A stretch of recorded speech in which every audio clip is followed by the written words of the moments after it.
এটা হচ্ছে first series of Kant লেকচারের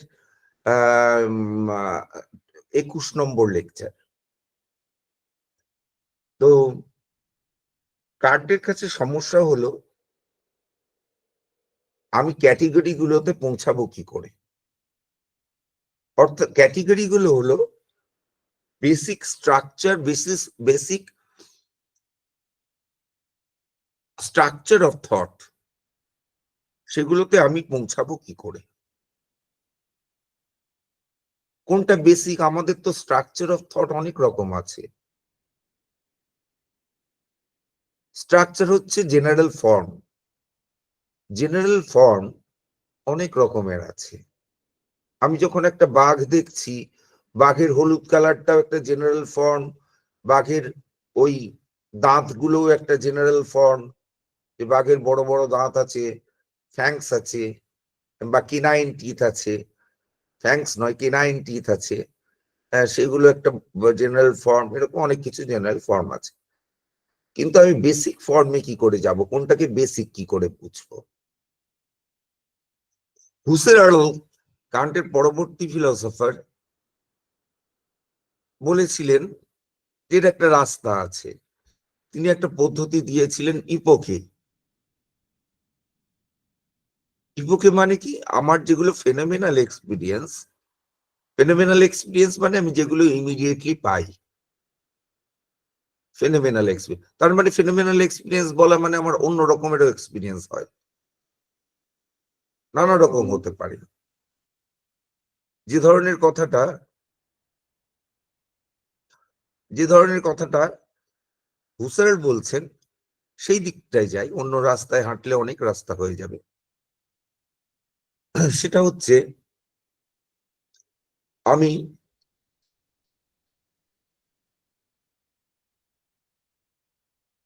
যে ফেনোমেনাল এক্সপিরিয়েন্স গুলো, সেগুলোকে ব্র্যাকেট করতে থাকবো। এখন দেখো, ফেনোমেনাল এক্সপিরিয়েন্স ছাড়া আমার কিছু সেকেন্ডারি এক্সপিরিয়েন্স হয়। যেমন আমি টেবিলের কালার, শেপ, সাইজ এই সমস্ত দেখছি, ওয়েট এই সমস্ত দেখছি, বুঝছি। এর বাইরেও আমার এক্সপিরিয়েন্স হয়। সেটা হচ্ছে আমি তাছাড়াও বুঝছি টেবিলটা একটা সাবস্টেন্স। আমার সাবস্টেন্সের কোনো ডাইরেক্ট এক্সপিরিয়েন্স হয় না।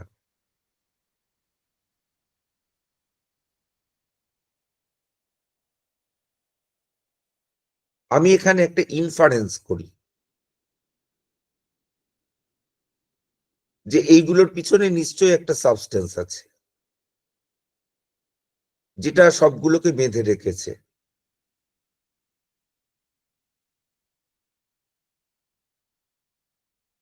সেটা তাহলে সবকিছু ফেলে দিতে পারবো টেবিলের, ওইটাকে ফেলতে পারবো না, সাবস্টেন্স হুড।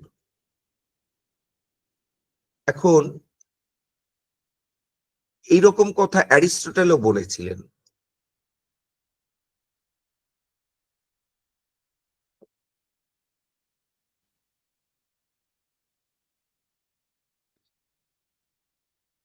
অ্যারিস্টটলের কাছে সাবস্টেন্স কি? অ্যারিস্টটলের কাছে সাবস্টেন্স হচ্ছে তোমার এক্সপিরিয়েন্সে যা যা আসে, তার থেকে তুমি যেগুলোকে বাদ দিয়ে দিতে পারো, সেগুলোকে বাদ দাও।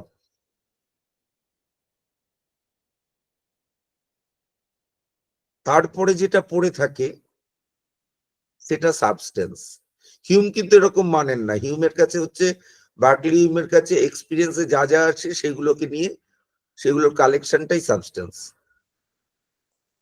কিন্তু অ্যারিস্টটল বলছেন যেগুলো তুমি বাদ দিয়ে দিতে পারো, সেগুলো বাদ দিয়ে দিলে যেটা পড়ে থাকে সেটা সাবস্টেন্স।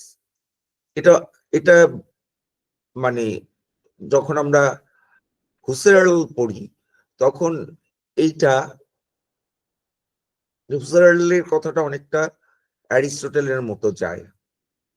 এই গল্পটা হচ্ছে খোসা ছাড়ানোর গল্প, ওই পেঁয়াজের খোসা ছাড়ানোর গল্প। হিউম বলবেন খোসা ছাড়িয়ে টাড়িয়ে আর কিছু পড়ে থাকবে না, ওটা পেঁয়াজের মতো। কিন্তু হুসেরাল বা অন্যান্যরা বলবেন যে ওইটার সঙ্গে উপমাটা, পেঁয়াজের উপমাটা ঠিক বসলো না, এটা আমের উপমা নাও বা আপেলের উপমা নাও, তাহলে বুঝতে পারবে, যেগুলো খোসা ছাড়ানোর পরেও কিছু একটা পড়ে থাকে। এখন কান্ট কিন্তু এই রাস্তায় হাঁটলেন না। কান্ট বলছেন ক্যাটেগরিজ খুঁজতে গেলে এই রাস্তায় যদি খুঁজি তাহলে আমরা কমপ্লিটনেস পাবো না। আমি কখনোই বলতে পারবো না এই কটাই হলো সাবস্টেন্স, এর বাইরে হতে পারে না। সরি, এই কটাই হলো ক্যাটেগরিজ, এর বাইরে হতে পারে না।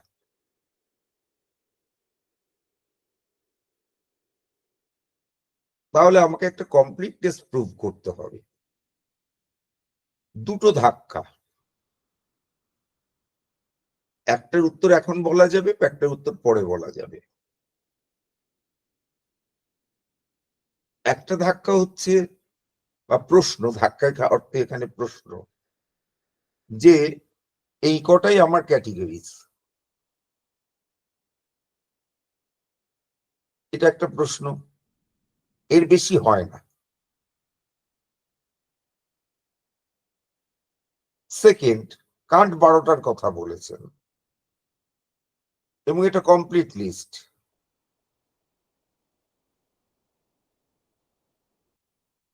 ভারতীয় দর্শনে একটা ডিবেট আছে যেখানে ক্যাটেগরি গুলোর কথা বলা হচ্ছে ন্যায় দর্শনে, ন্যায় বৈশেষিক দর্শনে, সপ্ত পদার্থ যেখানে বলা হচ্ছে, সেখানে প্রশ্ন তোলা হচ্ছে যে এই সপ্ত পদার্থের অতিরিক্ত তো পদার্থ থাকতে পারে বলে মীমাংসকরা প্রশ্ন তুলছেন। নৈয়ায়িকদের সেখানে প্রত্যেকটা পদার্থ ধরে ধরে কেটে কেটে বলতে হচ্ছে যে এই সপ্ত পদার্থের অতিরিক্ত হয় না, এই বাকি যে পদার্থগুলোর কথা বলছো সেগুলো আইদার পদার্থই নয়, কিংবা এই পদার্থগুলো হলে তারা পদার্থ হলে সপ্ত পদার্থের অন্তর্গত। কেন করতে হচ্ছে এটা? এটা করার কারণ হলো নৈয়ায়িকদের কোনো ওভারআর্চিং মেথোডোলজি নেই। তারা ওই আপ্রায়োরাই আপোস্টেরিয়রের ভাগটা করেন না। কাজেই কোনো আপ্রায়োরাই মেথোডোলজি নেই যা দিয়ে দেখানো যাবে এই সাতটার অতিরিক্ত পদার্থ হতে পারে না। তাদের প্রতি ক্ষেত্রেই যেখানে যেখানে আমি যদি আজকে একটা অতিরিক্ত পদার্থের দাবি করি, তাহলে আমি যদি বলি ফজিস্টান একটা অতিরিক্ত পদার্থ, নৈয়ায়িককে সেটা ধরে দেখাতে হবে এম্পিরিক্যালি, বাই এম্পিরিক্যাল আর্গুমেন্টস, অভিজ্ঞতা গ্রাহ্য যুক্তির দ্বারা দেখাতে হবে যে সেই পদার্থটা আইদার পদার্থ নয় কিংবা অতিরিক্ত পদার্থ নয়। কাজে তাদের মেথোডোলজির মধ্যে এটা নেই, কিন্তু কান্টের মেথোডোলজির মধ্যে এটা আছে। তিনি বলছেন আমি এমন একটা মেথোডোলজি নেব যাতে দেখানো যাবে ওই 12 প্রকার, তখনও তিনি গল্পটা খোলসা করেননি, মানে 12 প্রকার তখনও বলেননি, কিন্তু পরে আমরা জানি উনি 12 প্রকারের কথা বলেছেন। 12টা ক্যাটেগরি ছাড়া আর কোনো ক্যাটেগরি হয় না। কোন রাস্তায় হাঁটবো, আমি একটু আগের বক্তব্য ঝালিয়ে নিচ্ছি কারণ ওটার সঙ্গে এটা যুক্ত। কোন রাস্তায় হাঁটবো না, আমরা দেখবো, তাকাবো অ্যারিস্টটলের টেবিল অফ জাজমেন্টস এর দিকে। অ্যারিস্টটল যে টেবিল অফ জাজমেন্টস দিয়েছিলেন সেটার দিকে, এবং কান্ট মনে করছেন সেটা মোটামুটি কমপ্লিট। মোটামুটি বলার একটা কারণ আছে।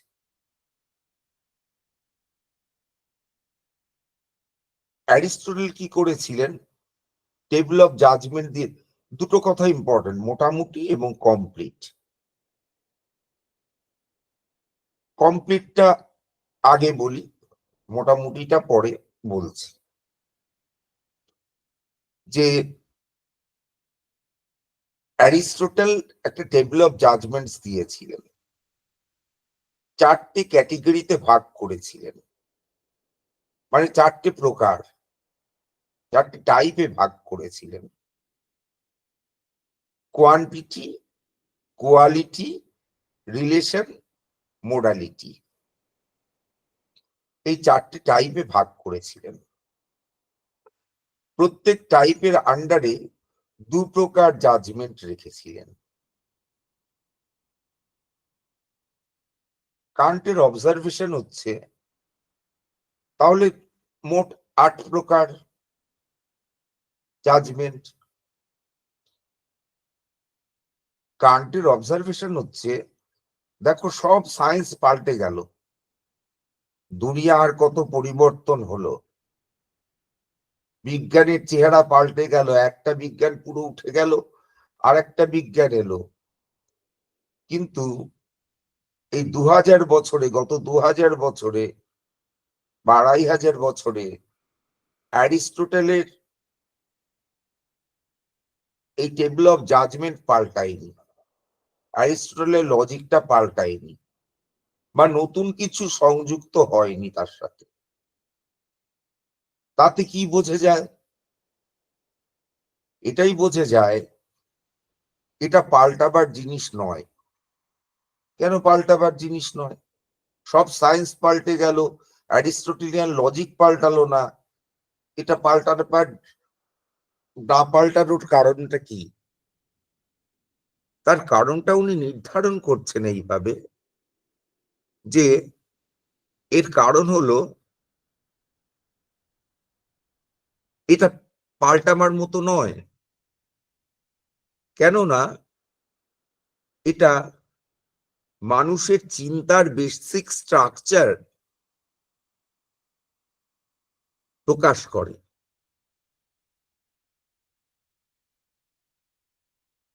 যা মানুষের বেসিক চিন্তার বেসিক স্ট্রাকচার প্রকাশ করে।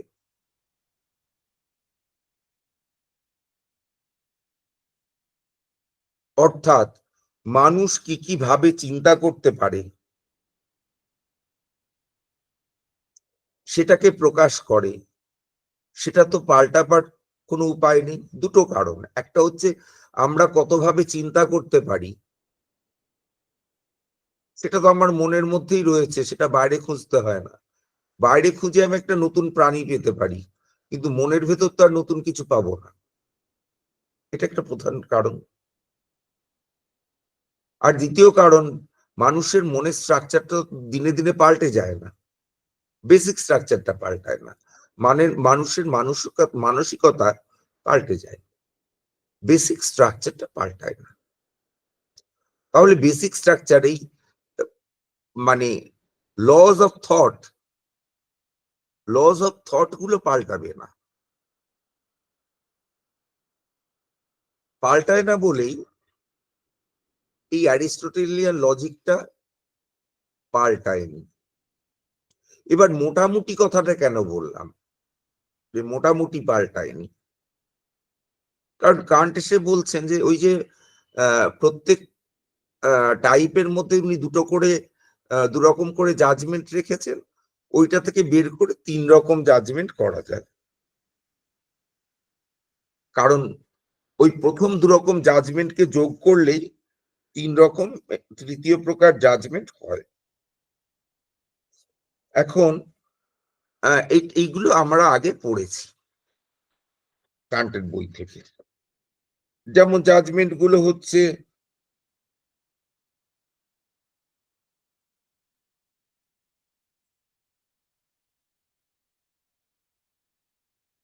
আমাদের প্রথমে আসে কোয়ালিটির মধ্যে, কোয়ান্টিটির মধ্যে। অ্যারিস্টটল বলেছিলেন ইউনিভার্সাল পার্টিকুলার। উনি বললেন ইউনিভার্সাল আর পার্টিকুলারকে জুড়লে দেখো একটা জিনিস পেয়ে যাই, সিঙ্গুলার। তারপরে অ্যারিস্টটল বলেছিলেন যে কোয়ান্টিটির মধ্যে অ্যাফার্মেটিভ, নেগেটিভ। উনি বললেন দেখো অ্যাফার্মেটিভ আর নেগেটিভকে জুড়লে আমরা আরেক রকম জাজমেন্ট পেয়ে যাই, ইনফাইনাইট। তারপরে উনি বলেছিলেন যে রিলেশনের মধ্যে অ্যারিস্টটল বলেছিলেন ক্যাটেগরিক্যাল, হাইপোথেটিক্যাল। উনি বলছেন ক্যাটেগরিক্যাল হাইপোথেটিক্যালকে জুড়লে আমরা আরেক রকম পেয়ে যাই, ডিসজাংটিভ।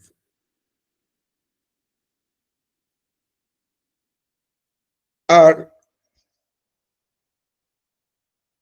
তারপরে উনি বলেছিলেন যে মোডালিটির মধ্যে উনি বলেছেন যে প্রবলেমেটিক অ্যাসার্টরিক, অ্যারিস্টটল বলেছেন প্রবলেমেটিক অ্যাসার্টরিককে জুড়লে আমরা আরেক রকম পেয়ে যাই, সেটার থেকে আরেকটা বেরিয়ে আসে, সেটা হচ্ছে অ্যাপোডিক্টিক। তাহলে কি হলো জাজমেন্টের চার্টটা? জাজমেন্টের চার্টটা হলো যে ইউনিভার্সাল, পার্টিকুলার, সিঙ্গুলার, এটা কোয়ান্টিটির আন্ডারে, আর তারপরে হচ্ছে কোয়ালিটির আন্ডারে, অ্যাফার্মেটিভ, নেগেটিভ, ইনফাইনাইট, এই জাজমেন্ট গুলো হচ্ছে কোয়ালিটির আন্ডারে। আমি ইনফাইনাইট নিয়ে একটা কথা বলে পরে বলবো। তারপরে হচ্ছে রিলেশনের আন্ডারে ক্যাটেগরিক্যাল, হাইপোথেটিক্যাল আর ডিসজাংটিভ। আর তারপরে মোডালিটির আন্ডারে হচ্ছে প্রবলেমেটিক, অ্যাসার্টরিক, অ্যাপোডিক্টিক। এই 12 রকমের জাজমেন্ট হতে পারে। যেহেতু এরকম 12 রকমের জাজমেন্ট হতে পারে, যেগুলো মানুষের চিন্তার বেসিক স্ট্রাকচার, সেহেতু আমাদের বেসিক চিন্তার বেসিক স্ট্রাকচারের মধ্যেও 12 রকমের ক্যাটেগরি আছে। অর্থাৎ জগৎটাকে বুঝবার 12টা উপায়। যেমন চিন্তার 12টা উপায়, তেমনি জগৎকে বুঝবারও 12টা উপায়। এই 12টা উপায় কি কি? এই 12টা উপায় প্রত্যেক রকমের জাজমেন্টের করেসপন্ডিং এক একটা উপায়। এগুলোকে কান্ট ক্যাটেগরিজ বলেছেন।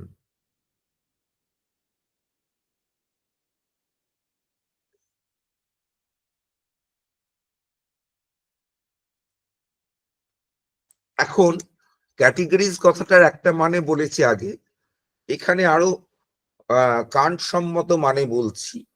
ক্যাটেগরিজ মানে কি আমরা সামান্য জানি, অনেক সমবেত হলে সামান্য হয়। কারণ অত স্ট্রিক্টলি বলছেন না কথাটা, কারণ সমবেত সমবায় সম্বন্ধ কান্ট মানেন না। অনেক আনুগত হলে সেটা সামান্য হয়। এখন যে কোনো অনেক আনুগত কান্টের অর্থে ক্যাটেগরি নয়। সামান্যগুলো দু রকমের কান্টের কাছে। একরকম হচ্ছে অভিজ্ঞতা দিয়ে পেয়েছি, এটা বাঘ, ওটা বাঘ, ওটা বাঘ, অভিজ্ঞতা দিয়ে পেয়েছি, এটাও সামান্য।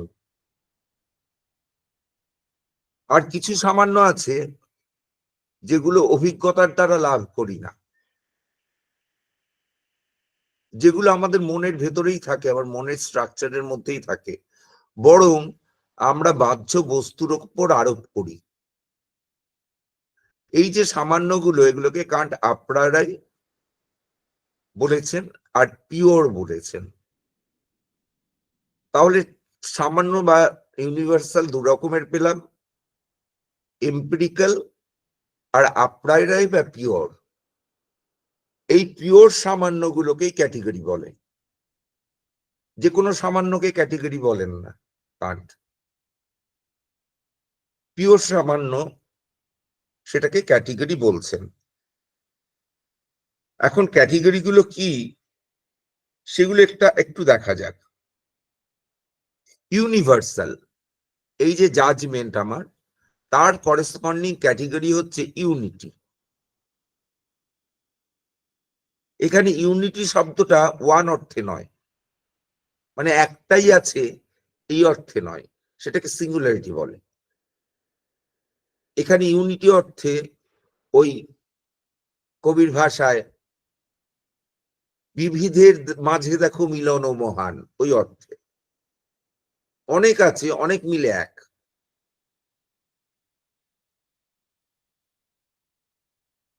অনেক মানুষ আছে, সব মানুষগুলো মিলে এক। ও তারা দিয়ে এসছেন, তারা দিয়ে ওয়েলকাম।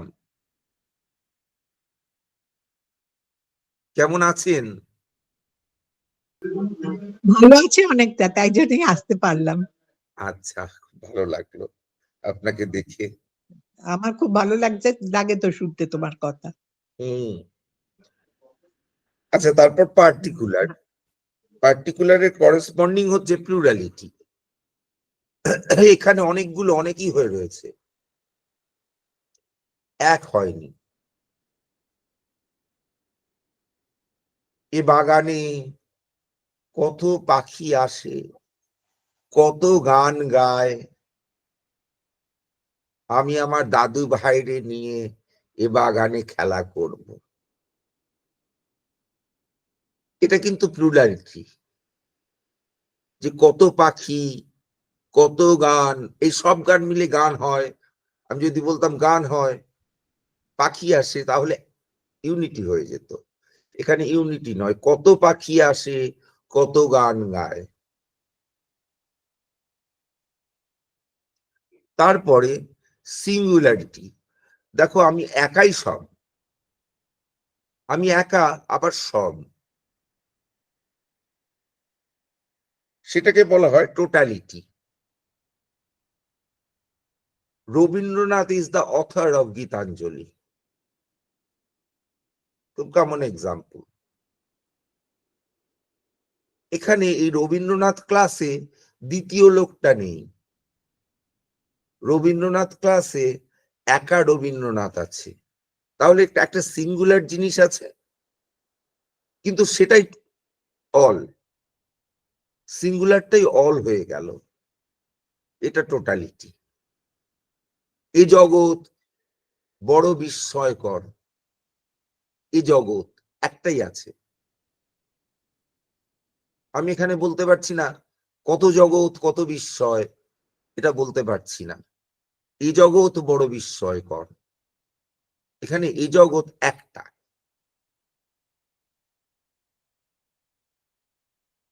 তাহলে যেখানে এরকম এক পাবো, দুর্গার কত রূপ,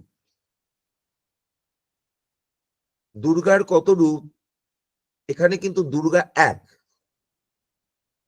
দেখো, এই প্লুরালিটি আসছে, তাহলে সাবজেক্টটা সিঙ্গুলার, প্রেডিকেটটা প্লুরাল। সাবজেক্টটায় টোটালিটি আছে, প্রেডিকেটটা টোটালিটি নেই, প্লুরালিটি আছে। কারণ দুর্গার কত রূপ, দুর্গা এক হয়ে গেল, কিন্তু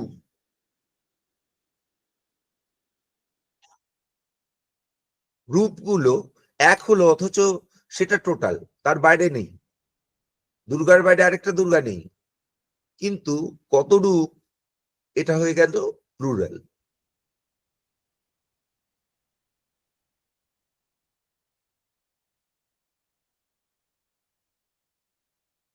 এবার অ্যাফার্মেটিভ জাজমেন্টের করেসপন্ডিং হচ্ছে reality.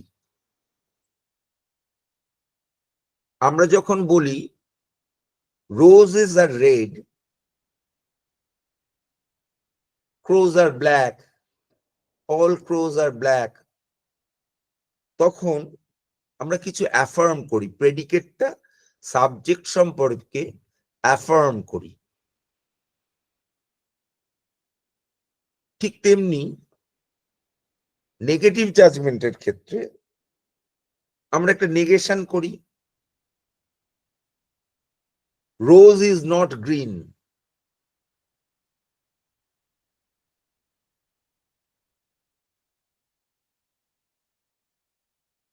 Rose is not green,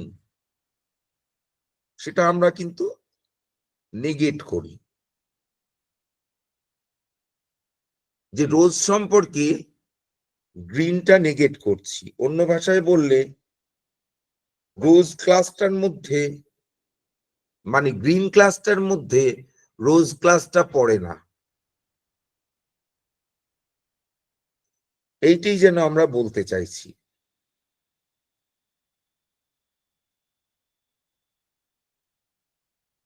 তাহলে এখানে অ্যাফার্মেশন আর নেগেশন এটা খুব সহজে বোঝা যায়। আর একটা হচ্ছে লিমিটেশন। লিমিটেশন কিসের থেকে আসে? ইনফাইনাইট জাজমেন্টের ক্ষেত্রে। ইনফাইনাইট জাজমেন্টটা কিরকম আমি বলেছিলাম, পরে একটা দুটো কথা বলবো ইনফাইনাইট জাজমেন্ট সম্পর্কে। ইনফাইনাইট জাজমেন্টটা কিরকম? ইনফাইনাইট জাজমেন্টটা হচ্ছে roses are non-black. Roses are non-black. Infinite judgment. এখন কেন এটাকে ইনফাইনাইট বলা হচ্ছে? দেখো, যখন বলা হচ্ছে রোজেস আর নট ব্ল্যাক, তখন রোজ সম্পর্কে তুমি কিছু ডাইরেক্টলি অ্যাফার্ম করছো, কনফার্ম করছো বা নেগেট করছো। এখানে শুধু একটা নেগেশন আছে, roses are not black, rose black নয়।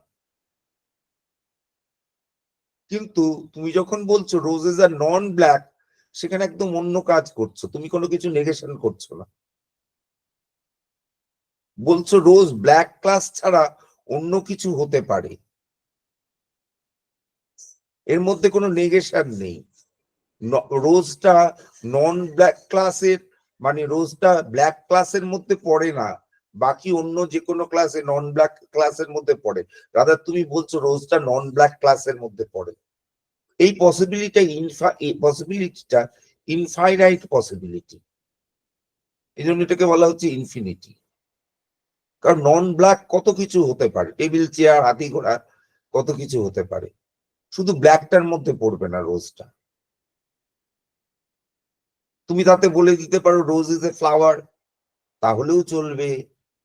রোজ ইজ রেড, তাহলেও চলবে। কাজে এটা একটা ইনফাইনাইট পসিবিলিটি। কিন্তু রোজ ইজ নট ব্ল্যাক এটা বললে তোমার বক্তব্য শেষ হয়ে যায়, ফুল স্টপ। রোজ ব্ল্যাক নয়, এইটুকুই তোমার বক্তব্য। রোজ কি কি হতে পারে এইটা তুমি বলতে চাইছো না। সহজ কথায় কান্টের ওই মোডালিটির পার্টটা যদি নিই, দেখো এই যে রোজেস আর নট ব্ল্যাক, এটা একটা অ্যাসার্টরিক স্টেটমেন্ট। রোজ ব্ল্যাক নয়, তুমি একটা অ্যাসার্ট করছো রোজ ব্ল্যাক নয়। কিন্তু রোজেস আর নন ব্ল্যাক, এটা একটা প্রবলেমেটিক স্টেটমেন্ট। কারণ এটা প্রবলেমেটিক স্টেটমেন্ট, কারণ এখানে তুমি বলে দিলে না, মানে মানে রোজ কি, এটা শুধু বললে কি নয় এটুকু বলে ছেড়ে দিয়ে বলে রোজ আরো অনেক কিছু হতে পারে। কিছু কিছু দর্শন পড়তে খুব সমস্যা হয়, যারা ওই নেতি নেতি করে বলেন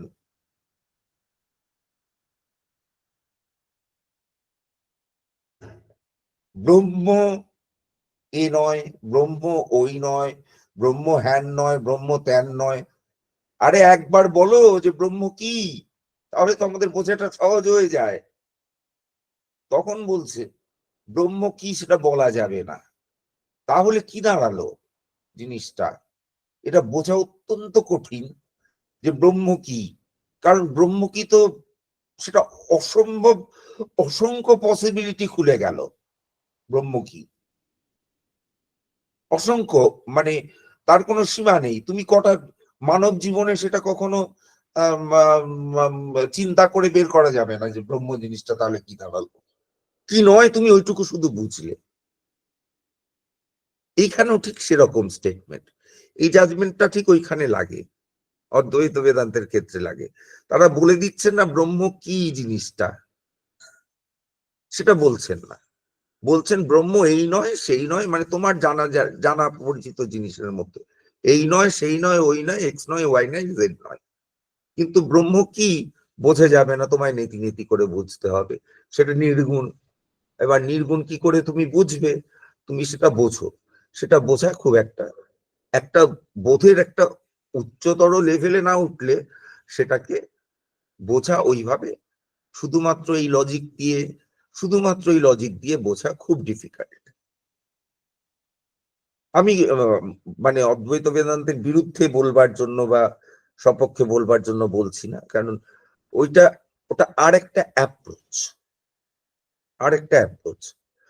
এইটার ওই অ্যাপ্রোচটার লজিকটা এখানে যেন কান্ট একটা স্টেট করছেন যে ওইটা তুমি ওখানে তুমি বলে দিচ্ছ নাকি, কিন্তু কি নয় সেটুকু বলে দিচ্ছ। আচ্ছা, যাক, এর পরে আসছে এই যে ক্যাটেগরিক্যাল, হাইপোথেটিক্যাল আর ডিসজাংটিভ জাজমেন্ট, এই যে রিলেশনাল জাজমেন্ট গুলো, এর ক্ষেত্রে ক্যাটেগরিক্যালের করেসপন্ডিং হচ্ছে সাবস্টেন্স, আর হাইপোথেটিক্যাল করেসপন্ডিং হচ্ছে কজালিটি, আর ডিসজাংটিভের করেসপন্ডিং হচ্ছে কমিউনিটি। অনেক সময় বলা হয়েছে রেসিপ্রোকাল কজালিটি। এটা হয়তো কান্টের এই যে ক্যাটেগরি অফ মানে টেবিল অফ ক্যাটেগরিজ এর সবচেয়ে ইম্পর্টেন্ট জায়গা, এই রিলেশনাল জায়গাটা। এটার উপর ওর পুরো ফিলসফিটা দাঁড়িয়ে রয়েছে। ক্যাটেগরিক্যালটা যেটা ক্যাটেগরিক্যাল যেটার ক্ষেত্রে সাবস্টেন্স বলা হচ্ছে সেটা খুব স্পষ্ট। সাবস্টেন্স অ্যান্ড অ্যাক্সিডেন্টস, কান্টের অ্যাকচুয়ালি কথাটা হচ্ছে substance and accidents. Rose is red, যেই আমরা জানলাম সঙ্গে সঙ্গে আমরা রোজের সঙ্গে রেডকে জুড়ে দিলাম। এটা কিন্তু সাবস্টেন্স ফুড। উল্টোটা হয় না, খেয়াল করে দেখো, উল্টোটা হয় না যে রেডকে সাবস্টেন্স ভাবছি, রোজকে অ্যাট্রিবিউট ভাবছি, এটা হয় না। কেন হয় না? কান্ট এর একটা ব্যাখ্যা দিলেন, ন্যায় দর্শনের কোনো ব্যাখ্যা নেই, ওটা ওরকমই। কেন ওরকম সেটা বলেন না। ন্যায় দর্শনে ধরো নীল ঘট, দুটোই প্রথমা বিভক্তি, নীল ঘট, কিন্তু প্রথমা বিভক্তি হলেও তুমি কখনো বলো না যে নীলটা ঘট, তোমার বোধ হয় ঘটটা নীল। ওরকমই হয়, নীলটা ঘটে সমবেত, ঘটটা নীলে সমবেত, এরকম তোমার কোনোদিন বোধ হয় না। কেন হয় না? বলবেন না ওরকমই বোধ হয়, সেখানে আর কোনো, ওটা এম্পিরিক্যাল, তার কোনো পরবর্তী লেয়ারের কোনো ব্যাখ্যা নেই। কিন্তু কান্টের ক্ষেত্রে একটা আছে, যে আমাদের মনে ক্যাটেগরি আছে, আমরা ওইভাবে সাজিয়ে নিই। আমি একটু থামছি, পরেরটা আরেকটা লেভেলে যাবে। 1 মিনিট থামছি, কারোর কোনো প্রশ্ন থাকলে বলো, আমি এক নাগাড়ে বলছি।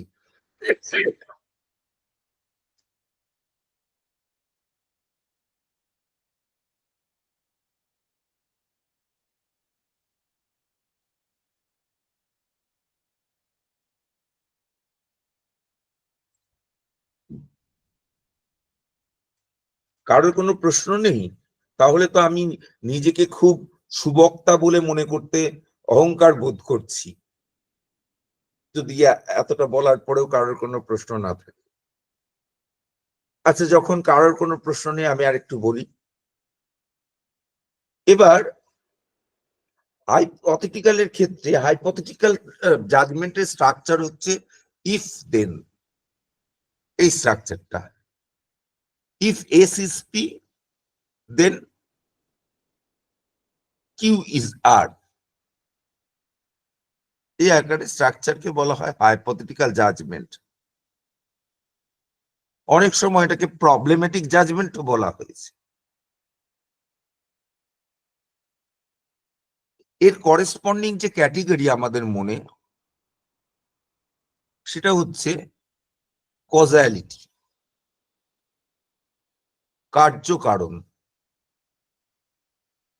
এটার সঙ্গে ওই ডিসজাংটিভ যে জাজমেন্ট, যার করেসপন্ডিং ক্যাটেগরি রেসিপ্রোকাল কজালিটি বা কমিউনিটি, কান্ট যাকে বলেছেন, সেই দুটোকে পাশাপাশি রেখে বুঝলে সুবিধা হয়। কান্ট যে এক্সাম্পলটা দিয়েছেন, সেই এক্সাম্পলটা এখানে আমার খুব ভালো লাগে না, কিন্তু কান্টের এক্সাম্পলটাই আমি বলছি। দেখো, আমাদের এক্সপিরিয়েন্সের অনেক সময় একটা অর্ডার থাকে, অর্ডার, ক্রম। কোন এক্সপিরিয়েন্স হবে তার একটা ক্রম থাকে। আমরা তো আগেই বলেছিলাম কান্ট মনের ভেতর থেকে দেখছেন, ভেতর থেকে বাইরে প্রজেকশন। এরকম নয় নৈয়ায়িকদের মতো বাইরে থেকে দেখে সেটাকে ক্যালকুলেট করছেন, এই এই পদ্ধতিটা নিচ্ছেন না। নৈয়ায়িকরা যেন বাইরের জগৎকে দেখে তারপরে ক্যালকুলেট করছেন, সেরকম নয়। এটা হচ্ছে ভিতর থেকে দেখে, ইনসাইড আউট স্টোরি। আমি একটা গোলাপ ফুল দেখলাম ভালো লাগলো, কিন্তু আগে কান্টের এক্সাম্পলটা বলি, তারপর অন্য এক্সাম্পল, সহজ এক্সাম্পল বলবো। আচ্ছা দেখো, দূর থেকে তুমি সমুদ্র তীরে দাঁড়িয়ে রয়েছো, দূর থেকে একটা জাহাজ আসতে দেখছো। তুমি প্রথমে জাহাজের মাস্তুলটা দেখতে পাবে, তারপরে তুমি জাহাজের বাকি অংশগুলো দেখতে পাবে, শেষে নিচের দিকটা দেখতে পাবে।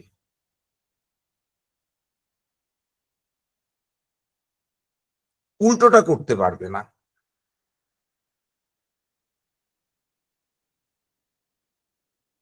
তাহলে এখানে তোমার এক্সপিরিয়েন্সের মধ্যে একটা বাধ্যবাধকতা আছে,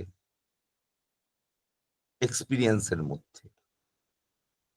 তারা দিকে হাত তুলছেন? আচ্ছা, তাহলে এক্সপিরিয়েন্সের মধ্যে একটা বাধ্যবাধকতা আছে। ঠিক তেমনি তুমি গোলাপের কলিটা আগে দেখতে পাবে, কুড়িটা আগে দেখতে পাবে, তারপরে কুড়িটা দেখে তারপরে গোলাপ ফুলটা দেখতে পাবে। তুমি চেষ্টা করো গোলাপ ফুলটা আগে দেখো, কুড়িটা পরে দেখো, এটা তোমার পক্ষে সম্ভব নয়, ওই একই ফুলে। এইবার এইখানে প্রশ্নটা হলো যে এটা কেন হয়? সব ক্ষেত্রে এরকম হয় না, যেখানে এরকম হয় সেইখানে কজালিটির নোশনটা আসে, কজালিটির ক্যাটেগরিটা আরোপিত হয়। এটা একটা সাংঘাতিক কথা হলো। কেন? হিউম বলেছিলেন এক্সপিরিয়েন্সের মধ্যে আমরা কোনো নেসেসিটি পাই না, কাজেই কজালিটিটা যেহেতু এক্সপিরিয়েন্স দিয়ে আসে, সেহেতু সেখানে আমরা কোনো নেসেসিটি পাবো না, সেখানে আমরা কি পাবো, একটা হ্যাবিট হয়ে যায় বা একটা কাস্টম, যেটা এক্সপেক্ট করি, পরে নাও হতে পারে। অনেকটা চারবাকদের মতো, ওটা যে ওরকম হবেই, আগুন যে দহন করবেই, তো এরকম কোনো নিয়ম নেই, ভবিষ্যৎ আগুন দহন নাও করতে পারে। হিউমও তাই বলছেন, যেখানে কোনো নেসেসিটি এক্সপিরিয়েন্স দিয়ে পাওয়া যাবে না। কান্ট হিউমের কথা মানেন, এক্সপিরিয়েন্সের মধ্যে কোনো নেসেসিটি নেই, এক্সপিরিয়েন্স কোনো নেসেসিটি দেয় না। কিন্তু কান্ট অতিরিক্ত বলেন, এক্সপিরিয়েন্সের মধ্যে কিছু আপ্রায়োরাই এলিমেন্ট আছে, কিছু পূর্বতসিদ্ধ উপাদান আছে যা নেসেসিটি দেয়,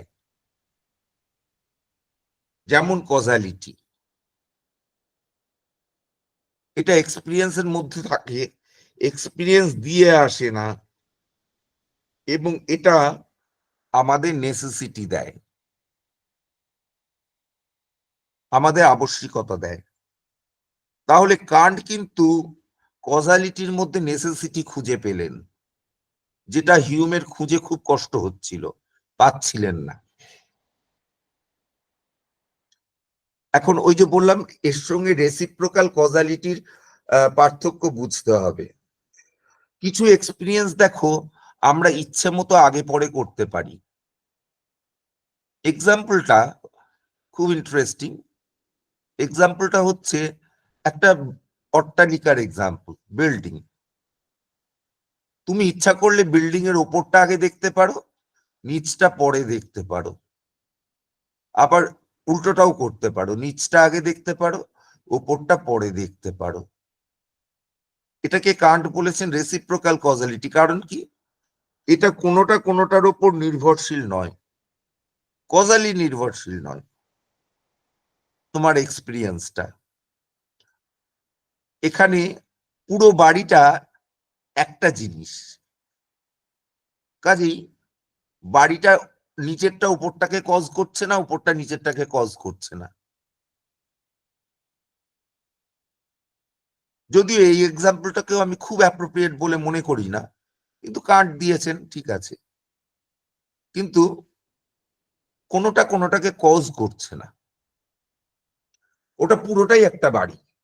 তুমি হাজার দুয়ারির উপরের তলাও দেখতে পারো, নিচের তলাও দেখতে পারো, বা নিচের তলা দেখে উপরের তলা দেখতে পারো। এখানে কাজে পুরোটাই একটা বিল্ডিং, রেসিপ্রোকাল কজালিটি, পুরোটা পুরোটার ওপর দাঁড়িয়ে রয়েছে। উপর আছে বলে নিচ আছে, নিচ আছে বলে উপর আছে। উপর না থাকলে নিচ থাকতো না, নিচ না থাকলে উপর থাকতো না। উপর না থাকলে নিচ থাকতো না, এই নিয়ে তোমাদের মনে প্রশ্ন হবে, হ্যাঁ উপর না থাকলে নিচ আর কাকে বলবে, সেটা তো নিচ নয়। কাজেই উপর আছে বলে নিচ আছে, নিচ আছে বলে উপর আছে। এটা হচ্ছে রেসিপ্রোকাল কজালিটি বা কমিউনিটি, সবটা মিলিয়ে এক।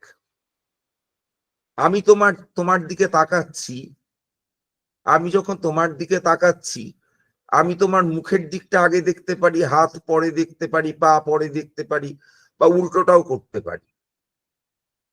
এখানে কোনো বাধ্যবাধকতা নেই। তাহলে তোমার রেসিপ্রোকাল কজালিটি, সবটা মিলিয়ে তুমি এক। এরকম নয় তোমার হাতটা তোমার মাথার কারণ, তোমার মাথাটা তোমার পায়ের কারণ, এরকম এখানে কারণ বের করা যাবে না। কিন্তু ওই জাহাজের আসার ক্ষেত্রে জাহাজের উপরের দেখাটা তার নিচের দেখাটার কারণ। বা ভালো এক্সাম্পল হচ্ছে গোলাপের কুড়িটা গোলাপের ফুলের কারণ, উল্টো হয় না, উল্টো দিক থেকে যেতে পারবে না কখনো অভিজ্ঞতায়। এখানে অভিজ্ঞতার মধ্যে একটা নেসেসিটি আছে। এবার এসো থার্ড টাইপের, মানে ফোর্থ টাইপের। সেটা হচ্ছে যেখানে মোডালিটি নিয়ে আলোচনা করছেন। জাজমেন্ট হচ্ছে এক রকমের ক্যাটেগরিক্যাল, না সরি, আমি একটু ভুল বললাম। হ্যাঁ, problematic judgment, assertoric judgment, apodictic judgment. Problematic judgment থেকে কি ক্যাটেগরি পাই আমরা? পসিবিলিটি আর ইম্পসিবিলিটি। যেমন আমরা যখন বলি যে হি উইল প্রবাবলি কাম, এটা একটা প্রবলেমেটিক জাজমেন্ট। এর থেকে আমরা কি পাই? পসিবিলিটি আর impossibility. He will either come or he will not কাম।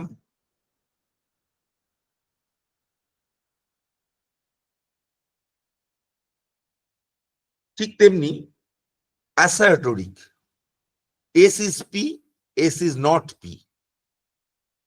এখান থেকে আমরা কি পাই?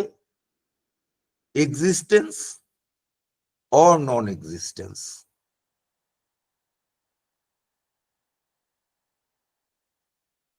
রোজেস আর রেড, এখানে এক্সিস্টেন্সের কথা পাই। রোজেস আর নট রেড, এখানে নন এক্সিস্টেন্সের কথা পাই। মানে রোড নন রেড বলে রোজ নেই, এটা বুঝি। আরেকটা জিনিস পাই অ্যাপোডিকটিক, সেখানে তার থেকে পাই necessity and contingency. Necessity and contingency, apodictic judgement.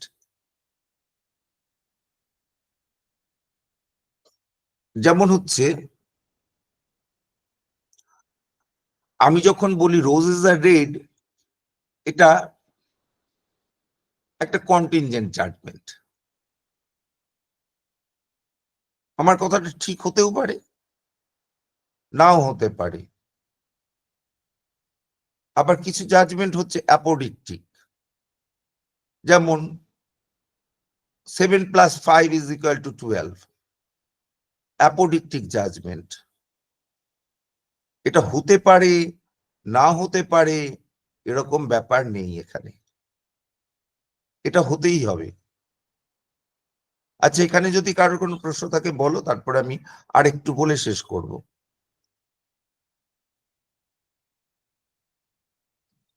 Sir অ্যাসার্টরিকের জায়গাটা আরেকবার একটু ক্লিয়ার করে দেবেন। অ্যাসার্টরিকটা সবচেয়ে সহজ। আমি অ্যাসার্ট করছি কোনো কিছু কিংবা ডিনাই করছি। রোজেস আর রেড, তাহলে রেড কালারটা রোজ সম্পর্কে আমি অ্যাসার্ট করছি। আর যদি বলি রোজেস আর নট রেড, তাহলে আমি রেড কালারটা রোজের ওপর ডিনাই করছি। এটা সবচেয়ে সহজ জিনিস। আমাদের বেশিরভাগ স্টেটমেন্ট অ্যাসার্টরিক। আমরা যখন কিছু রিপোর্ট তখন সেটা অ্যাসার্টরিক। হ্যাঁ, কেউ কিছু বলছিলে কোথায়? স্যার বলছিলাম যে যখন ওই ইনফাইনাইটের কথাটা বলছিলেন তখন বললেন যে যখন বলা হচ্ছে rose is red or rose is not red, এই দুটো পজিশনে এক হয়, সেখানে কিছু অ্যাসার্ট করা হচ্ছে বা নেগেট করা হচ্ছে। কিন্তু যখন রোজ ইজ নন ব্ল্যাক বলা হচ্ছে তখন সেখানে একটা সম্বন্ধে নেগেট করে বাকিটা ওপেন থাকতে যা খুশি হতে পারে। এখানে আমার যেটা একটা জিজ্ঞাসা সেটা হচ্ছে যে এই ইনফাইনাইটের রেসপেক্টে যখন অ্যাসার্টিভ বা নেগেটিভকে দেখছি, এরম কি বলতে পারি যে দুটোই মানে একটা সার্টেন স্ট্যান্ড কে প্রোভাইড করছে, তাই দুটোই কাইন্ড অফ অ্যাসার্টিভ একটা স্ট্যান্ড প্রোভাইড করছে, এরম ভাবে কি বলা যেতে পারে? তোমার কথাটা খুব স্পষ্ট, প্রশ্নটা খুব স্পষ্ট হলো। আমি বলতে চাইছি যে যখন বলা হচ্ছে যে ইনফাইনাইটের কথা বলা হচ্ছে, যখন নন ব্ল্যাক, তখন একটা ব্ল্যাক সম্বন্ধে বলা হলো যেটা ব্ল্যাক নয় কিন্তু অন্য যা কিছু হতে পারে। আর অন্যদিকে যখন একটু রোজ ইজ রেড বলা হচ্ছে বা নট রেড বলা হচ্ছে, দাঁড়াও, একটু তখন দাঁড়াও, একটু দাঁড়াও, তারপর যখন আগের কথাটা যে ইনফাইনাইটের ক্ষেত্রে এর ক্ষেত্রে নন ব্ল্যাক বলা হচ্ছে যখন, তখন ব্ল্যাকটাকে নেগেট করা হচ্ছে, আর বাকি সবকিছুকে অ্যাসার্ট করার দিকে যাওয়া হচ্ছে। এইখানে একটু মানে বক্তব্য আছে।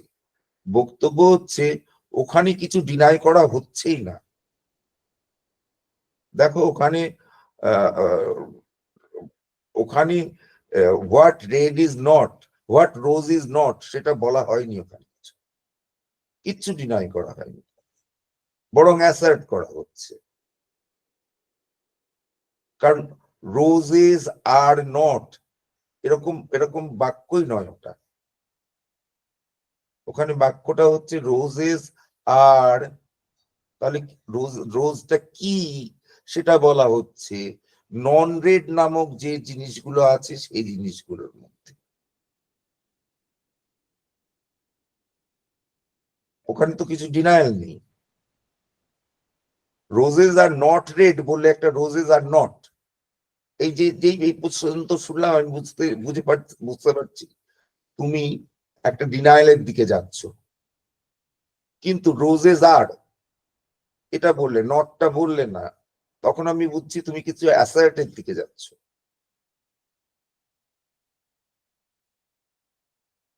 হ্যাঁ বলো এবার।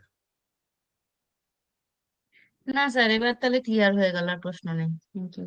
হ্যাঁ, কাজেই তুমি ওখানে কিন্তু অ্যাসার্ট করছো, ওখানে কিছু ডিনাই করছো না, বরং অ্যাসার্টেশনের সঙ্গে অ্যাসার্টেশনের যে ক্লাসটা, সেই ক্লাসটাকে কিছুটা ছোট করে দিচ্ছ, কিন্তু অ্যাসার্ট করছো নানদালেস। স্যার ব্রহ্মর ক্ষেত্রেও কি একই ব্যাপারটা হয়েছে যেটা আপনি বোঝালেন তখন? মানে নেতি নেতি করে যখন বলা হচ্ছে, হুম। সেখানেও কি ওই অ্যাসার্টই করা হচ্ছে? নেতি নেতি করে সেখানে অ্যাসার্ট, মানে নেতি নেতি করে সেখানে কিন্তু শুধুমাত্র ডিনায়ালের জায়গাটা আছে। হ্যাঁ, ওখানে কিন্তু অ্যাসার্টমেন্টের জায়গাটা নেই, কারণ ওখানে কিন্তু ব্রহ্ম কি সেটা বলা হচ্ছে না, ব্রহ্ম ইজ এটা বলা হচ্ছে না। দেখো, ব্রহ্ম ইজ নট বলা হচ্ছে।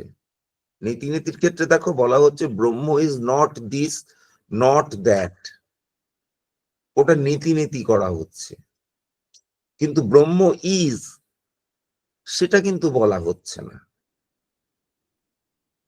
এবং যেখানে ব্রহ্ম ইজ বলে বলা হচ্ছে, সেখানে বলা হচ্ছে সচ্চিদানন্দ, ব্রহ্ম ইজ। এখানে ইজটা আবার বলে দেওয়া হচ্ছে is is not of predication, is that of identity. ওখানে ইজের অর্থ যখন সচ্চিদানন্দ বলা হচ্ছে, সচ্চিদানন্দটা ব্রহ্মের কিন্তু প্রেডিকেশন নয়, প্রেডিকেট করা হচ্ছে না, সেখানে বলা হচ্ছে ওখানে ইজটা আইডেন্টিটি ইজ। কাজে এখানে কিন্তু আবার অনেকটা পার্থক্য হয়ে যাবে কান্টের সাথে অদ্বৈত বেদান্তের মেথোডোলজির। কারণ ব্রহ্ম নীতি যখন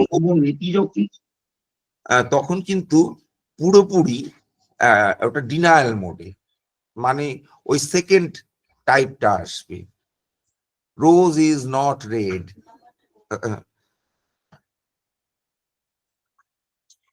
স্যার ব্রহ্মকে যখন অবাঙমানস গোচর গোচর বলা হচ্ছে, তখন এই উপসর্গটা, আর যখন এখানে নন রেড বলা হচ্ছে, এই নন দুটো কি মানে একই বিষয়কে সিগনিফাই করছে না? না, না, ব্রহ্ম is not, Brahma is non red বলা হয়নি, কারণ ব্রহ্মের বাইরে তো কিছুই নয়, নন রেডটাও ব্রহ্মের মধ্যে পড়ে যাবে। না স্যার, অবাঙমানস গোচরের যে শব্দটা, সেটার কথা, মানে অটা যেটা আছে উপসর্গটা, সেটার কথা বোঝার চেষ্টা এটা করছিলাম। তো এপিস্টেমিক, ওটা কান্টের ক্ষেত্রে ওটা জাজমেন্টাল, এটা এপিস্টেমিক। এপিস্টেমিক মানে ওটা মন, তুমি মন দিয়ে জানতে পারবে না, আর বাক দিয়েও বলতে পারবে না। এটা কিন্তু এটা কি বলা হচ্ছে, কান্ট যে কথাটা বলছেন সেটা কি তো বলছেন যে তুমি রোজ রোজেস আর নট রেড বা রোজেস আর নট ব্ল্যাক, এটা বুদ্ধি দিয়ে বুঝতে পারবে না, তুমি বাক্য দিয়ে বলতে পারবে না? উনি তো বেশ জাজমেন্ট তৈরি করে বলে দিলেন। উনি তো সেটা বলতে চাইছেন না। অবাং মনসগোচরণ যেটা, সেটা তো একটা অন্য মেটাফিজিক্যাল লেভেলে। এই মেথোডোলজিতে ফেললে তো সেটাকে মুশকিল হয়ে যাবে। ঠিক আছে স্যার, থ্যাংক ইউ।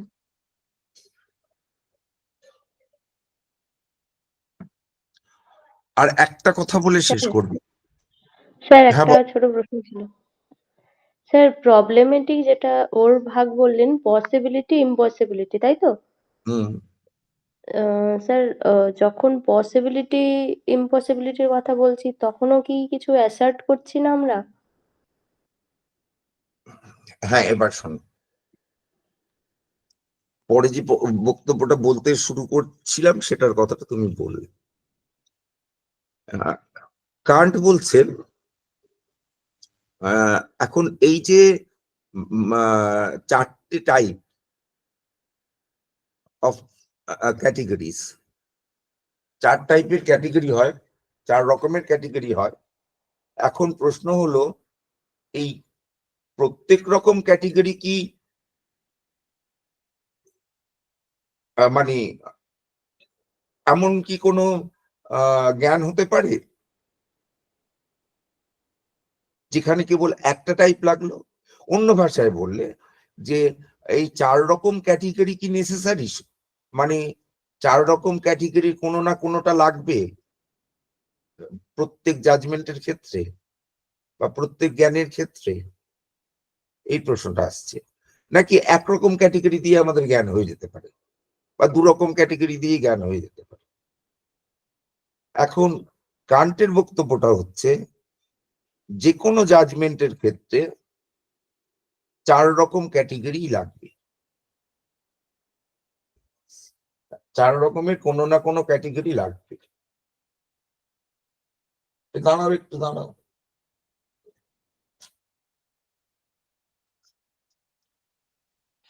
এক মিনিট।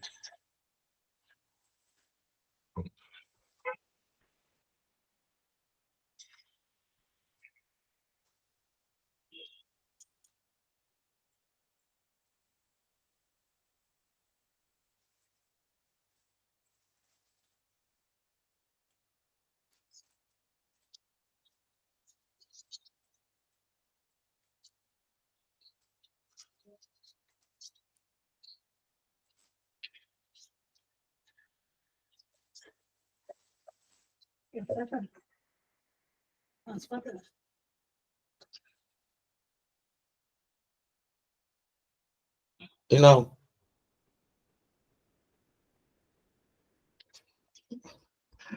তো চার রকম ক্যাটেগরি কোনো না কোনোটা লাগবে। সরি, আমি একটু কথা বলছিলাম ওদিকে। তো কোনো না কোনোটা লাগবে। তাহলে তোমার প্রশ্নর কি উত্তর হলো? হ্যাঁ তার স্যার। মানে এ গ্রুপের একটা জিনিস লাগলো, তার মানে যে বি গ্রুপের একটা জিনিস লাগবে না তা নয়। এ গ্রুপ লাগবে, বি গ্রুপ লাগবে, সি গ্রুপ লাগবে, ডি গ্রুপ লাগবে।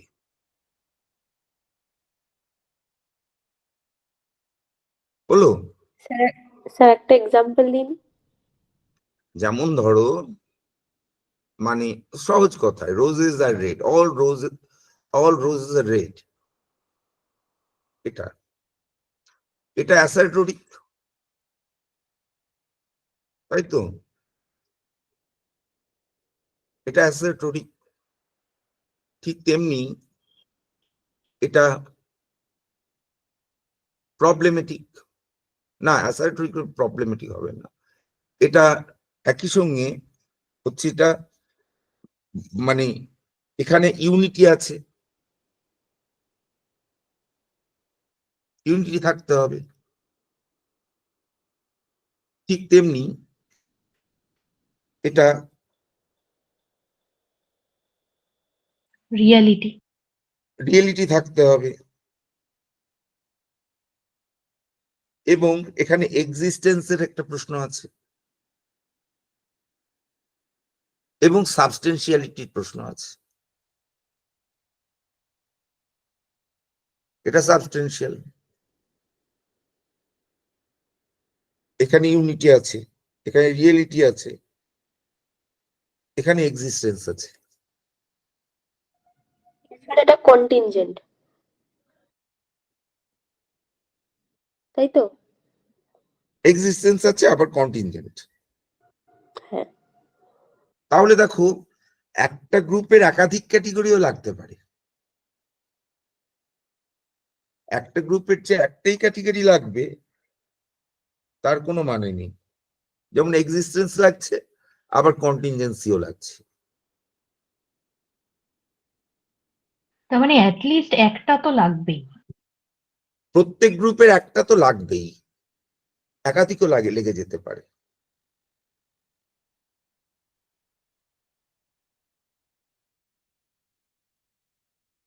এখন এখানে একটা বড় প্রশ্ন ছেড়ে আজকের স্ট্রিম ছাড়ছি, সেটা বড় প্রশ্ন হচ্ছে এই যে লাস্ট ক্যাটেগরিটা, possibility, impossibility, existence, non existence, এটা, এই জিনিসগুলো, এগুলো কি জগতে আছে না আমাদের ওই ক্যাটেগরির মধ্যেই আছে? নেসেসিটি অ্যান্ড কন্টিনজেন্সি, এগুলো কি জগতে আছে না আমাদের চিন্তায় আছে? ফল গাছের ওপর থেকে পড়ে, নেসেসারিলি পড়ে, এই নেসেসিটিটা কি জগতের মধ্যে আছে, নাকি ফল পড়ে এইটুকু জগতের মধ্যে আছে? কান্ট আর হিউম এখানে একদম আলাদা। হিউম বলবেন ওই নেসেসিটিটা জগতের মধ্যে খুঁজে পাওয়া যায় না, ফল পড়ে। আমি যদি গ্র্যাভিটেশনাল ফোর্সকে ডিফাঙ্ক্ট করে দিতে পারি, ফল পড়বে না, ঝুলে থাকবে। কিন্তু কান্ট বলবেন এখানে এক রকমের নেসেসিটি আছে, এই নেসেসিটিটা মাইন্ড প্রোভাইড করে। কিন্তু জগতে আছে নেসেসিটিটা, মাইন্ড জগতে প্রোভাইড করে। মাইন্ড যা যা জগতে প্রোভাইড করে সেগুলো জগতে নেই, শুধু মাইন্ডের ভেতর আছে, এই কথাটা কান্ট বলবেন না, সেগুলোও জগতে আছে। এটা নিয়ে বিশাল ডিসকাশন, তোমরা পরে রিসার্চ কেউ করতে চাইলে করে ফেলতে পারো, কিন্তু আমি এখানে আজকে কারো প্রশ্ন না থাকলে বক্তব্য শেষ করছি।